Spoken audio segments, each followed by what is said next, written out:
లోకంలో అందరూ నృత్యం చేసేవాళ్ళు పెద్ద పెద్ద వేదికల మీద చేయాలని కోరుకుంటారు. ఆయన 101 పడగల కలిగిన కాళీయుడి యొక్క తల మీద నృత్యం చేశాడు.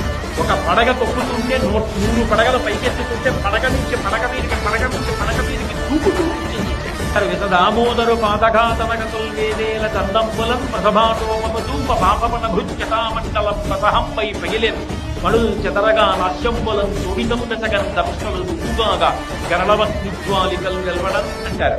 ఆ కాళీయుడి తలలు పగిలిపోతుంటే, విషం కప్పుతుంటే, అగ్గిని బయటికి వస్తుంటే, ఓరలన్నీ నుగ్గైపోతుంటే, ఒక తల నుంచి ఒక తల మీదకి దూకుతూ ఆయన నృత్యం చేస్తుంటే తీర గోపౌహర్షమనోజ్ఞధ్వనితంబు గేయముగ జించత్కాళి నవ్యాలి రంగ తరంగ తలంపునం పటుకదిన్ ఆయన కాళీయ మర్దనం చేసి నృత్యం చేస్తుంటే ఇలాంటి నృత్యం ఎక్కడా చూడలేదని 33 కోట్ల మంది దేవతలు ఆకాశంలో నిలబడి చూసి సంతోషంతో పెద్ద ఎత్తున కరతాళధ్వనులు చేస్తుంటే